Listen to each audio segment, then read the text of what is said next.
What do we have here? We have Llamasoft, the Jeff Minter story. What we got here is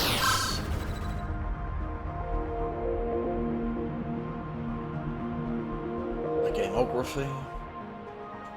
For over 40 years, Jeff Minter's created games his own way, explore the history of Llamasoft below, or jump into Jeff's games at any time. We've got the early years,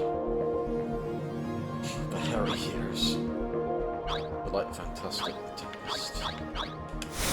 Chapter 1. In the memories of the British gaming scene of the 1980s, no name looms. As large as Jeff Minter, a self-taught coder with an innate feel for what made video games fun, Jeff wanted to bring the arcade action he loved to the home computers of the UK.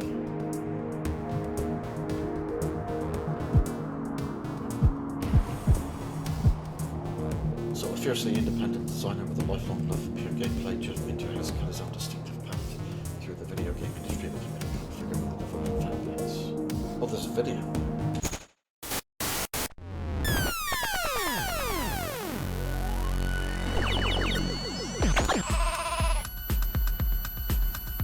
I can't think of Jeff Minter without the word legend in my head. He's been around the industry for many years and still makes artful games that have influenced a great number of people. I always found Jeff and his games fascinating because, you know, Jeff was so distinct and it's just so unlike anyone else. So you got It's one of the. There are videos you can play here. A small English town about 90 minutes from London by car, Tadley is perhaps best known for its centuries-old tradition of making classic besom-style brooms. In fact, Tadley brooms can be seen in several Harry Potter movies.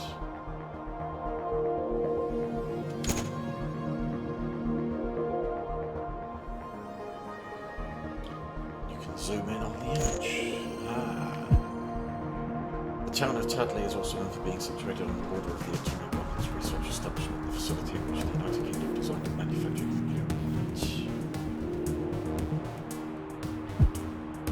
The arcade games of the late 1970s were catnip to young Jeff.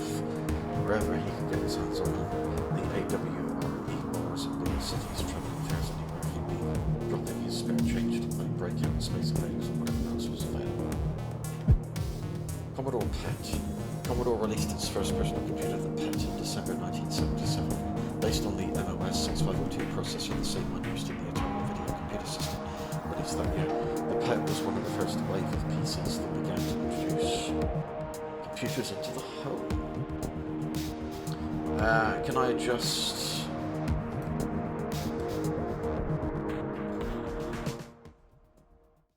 Okay, it might be a bit loud. It had many cost-saving features, but was still quite expensive for most families of the time. Commodore PET.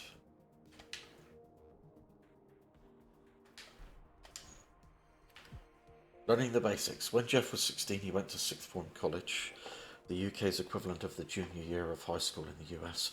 It was there he first came across a student playing a game on a Commodore PET, who told him that he had typed the program in using the BASIC programming language. Jeff immediately borrowed a book of BASIC from the college library and began learning how he might create games. First Flight. The first game Jeff recalls creating on the PET was an outer space action game loosely and unofficially based on the Star Trek television series. Graphics were entirely shown with text characters, with the player's ship represented by a playing card club symbol and laser beams made up of lines and slashes. The original game is lost, the screenshot is a recreation.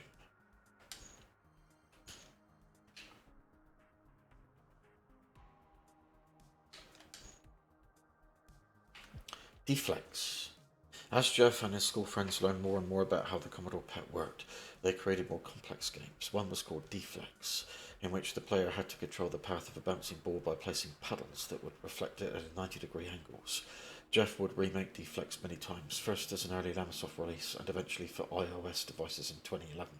The original PET version is lost, screenshot is from a recreated version. Starfire. Jeff's magnum opus on the college's Commodore PET was Starfire, which was loosely based on the 1978 arcade cabinet of the same name by Exiting, which was itself loosely based on the space dogfight scenes of the Star Wars films. It mimicked the arcade game's first-person cockpit view, but still needed to use the PET's text characters for its graphics. Screenshot of Starfire.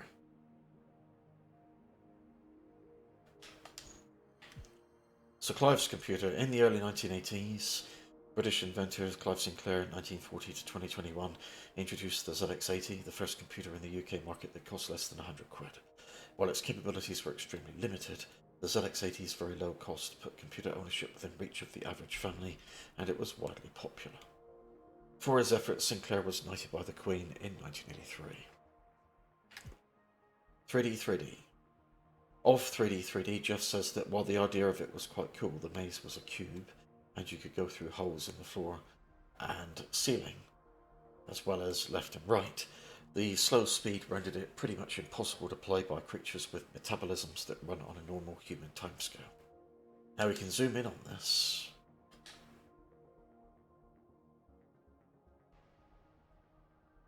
.3D. We also have the option to play it. It's on the Sinclair ZX80 from 1981. On a complexity scale, it's what, 2 out of 5? It's a maze game with a pseudo 3D first-person perspective. The title 3D refers to the fact that the maze is a cube and players can climb up and down through its layers. An early Llamasoft release programmed in BASIC. It wasn't on the market for very long.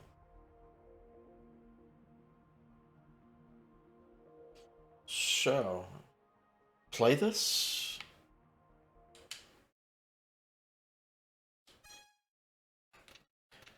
Okay, and you even have the instruction manual there too.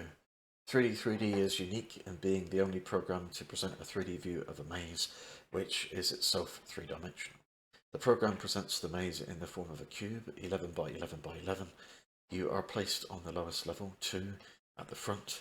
You must get to the exit up on level 10 on the back wall. A 3D view of your surroundings is generated and displayed along with your X, Y, and Z coordinates and your orientation. Press any key. The score is generated by counting your steps and adding various penalties for map reading. You may map read by pressing question mark instead of an orientation or a motion command. 10 points are added for seeing the map. If you choose to superimpose the shafts to upper levels, a further 10 points are added. The map shows only the level you are on and your position, and if requested, shafts leading up. Orientation is absolute. You specify the direction you want to look by pressing one of 6 direction keys. Left, back, forward, right, up, down. Remember, orientation is absolute, i.e. if you face right and the screen shows turnings on the left side of the screen, you look forward, not left.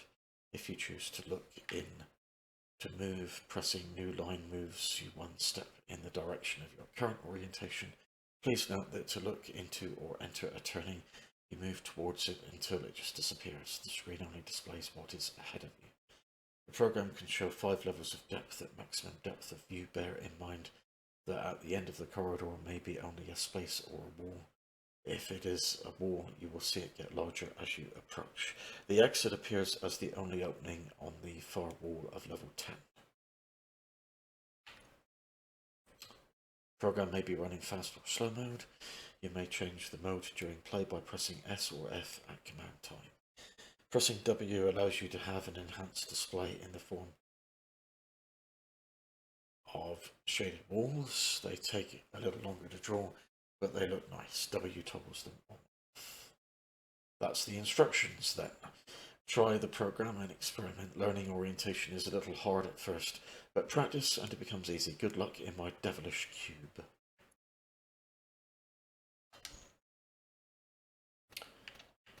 So you got controls there too, which are now remapped to a controller, of course, because I'm not running this on a ZX81.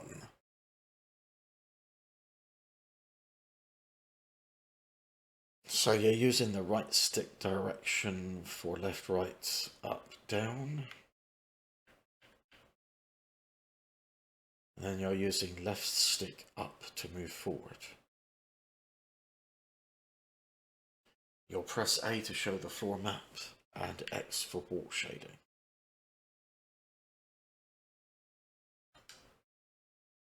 Screen mode can be original or full or wide. Filter TV, TV curved or off. Border can be on or off. And there's even game settings.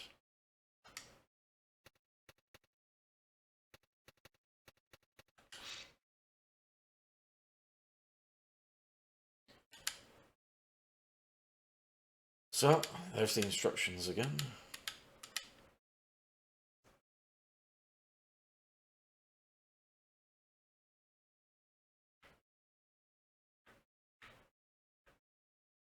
Aha, got it. So you start there and you choose a direction.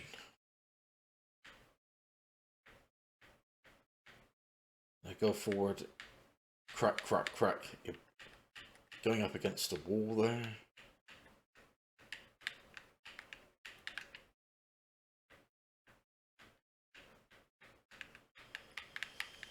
And I'm going all over the place here. Location is listed there.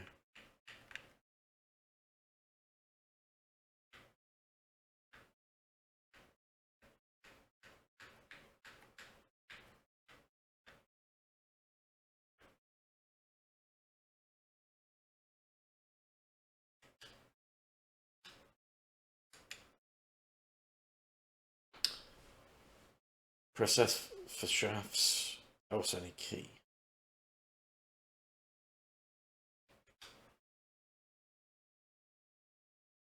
O presents passage upward.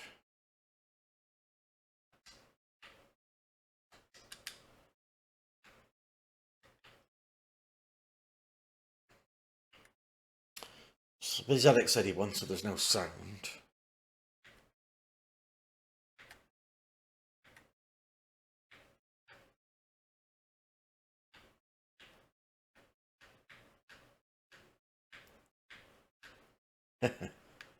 Hopelessly getting lost in the maze.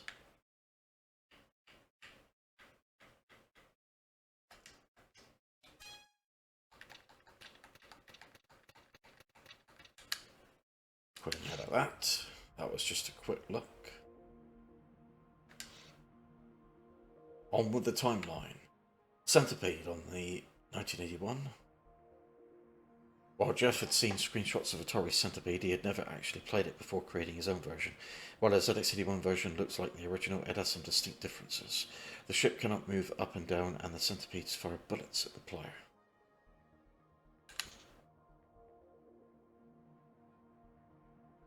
Let's have a look at the cover.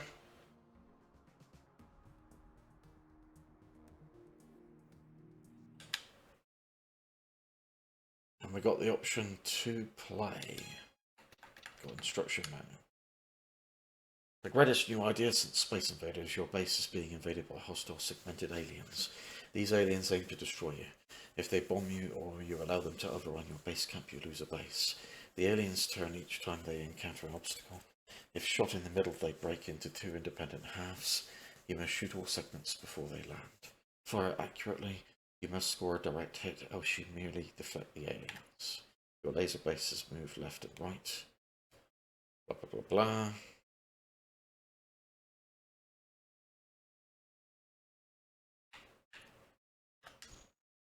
The controls. Now move left, move right.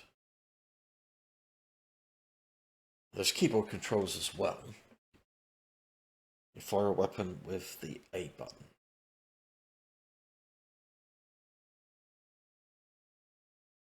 Simple controls. The first ZX version of the new arcade game is Centipede by Jeff Minter. So there's the instructions again.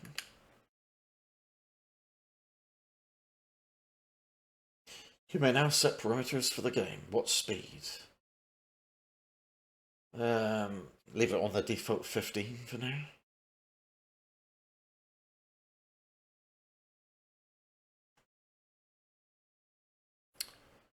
How many bases a game? You can have between 1 and 5. 3, go with the default. Prepare yourself. So borders are being drawn. ZX81. Here we are. Of course, it's ZX81, there's no sound.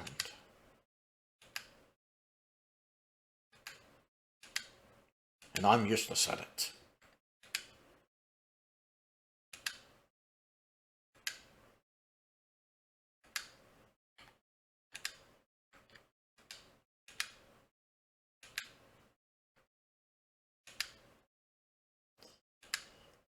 I got that.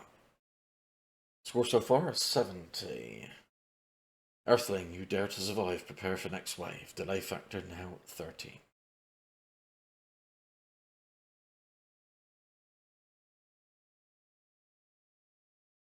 Here we go.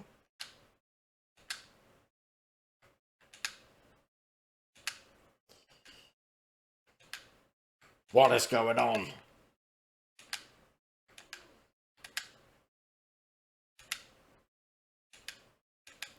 I'll split them all up now. Ah!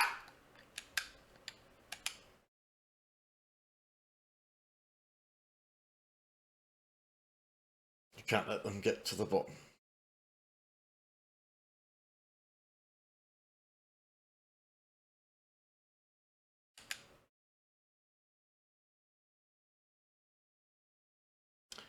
Ah, I've never played this one before.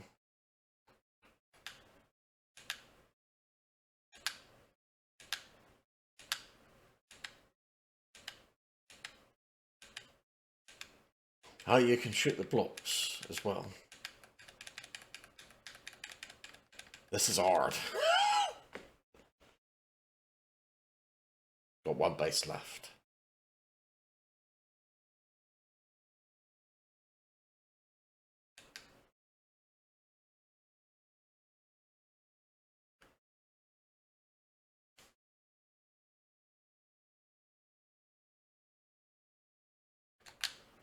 They shoot back too.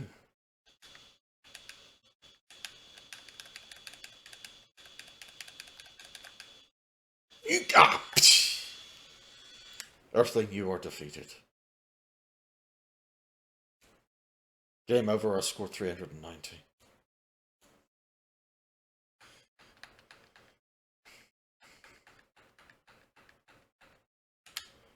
Not worthy of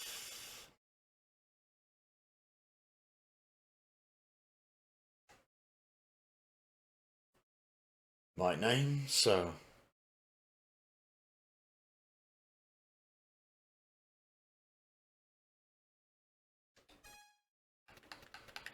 that was Centipede on the ZX81. And this video is getting quite long now, so that will conclude part 1 of the Jeff Minter story. I'll work my way through this. See you next time.